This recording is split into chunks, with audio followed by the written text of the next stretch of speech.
আসছি আমি। কথা ডেলি কালকে দেখলাম 12টার সময় ঘর আইলাম কাজ করে, তখন দেখছি বাইরে গেছি। তো গ্যাসের জন্য দৌড়াদৌড়ি করছি, সবারই গ্যাস হয়েছে, আমাদের গ্যাস হয়েছে নাই। অত সব জিনিসপত্র নিয়ে যাচ্ছি তাও।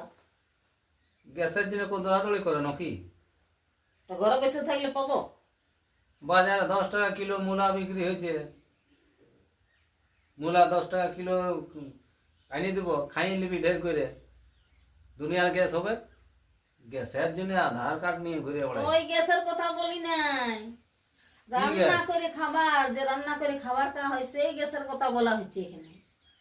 তো সেইটা ভালো করে বলবি, বুঝাই তবে না। তো আমি ডেলি দেখছি ভ্যানিটি ব্যাগ নিয়ে যাচ্ছি, ডেলি আর বলছে গ্যাস গ্যাস গ্যাস গ্যাস করছিস। তো ভ্যানিটি ব্যাগ নিয়ে যেতে হবে, এটা তো সব আধার কার্ড আছে, পাসবুক আছে, ফটো আছে, এগুলো ডকুমেন্টস গুলা করছে। তবে তো এগুলা কি হাতে নিয়ে যাবার বটে? এগুলা সব একদম অমূল্য সম্পদ, এগুলা ছাড়া কিছু কাজেই হবে না। এগুলাকে ভালো করে নিয়ে যেতে হবে ব্যাগে, যেমন না হারান যায়।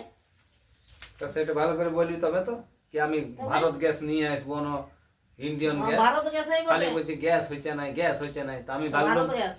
পেটে গ্যাস হইছে নাই, তো মূলা খাইলে দুটা গ্যাস হয়ে যাবে। ওই গ্যাসের কথা বলছি। সব দিকে গ্যাস ভিড়াই বাড়াবে। তুমি বুঝতে লাগবে তো আমার দোষ বটে, আমি ঠিকই বলেছি। হ্যাঁ হ্যাঁ, যা যা যা।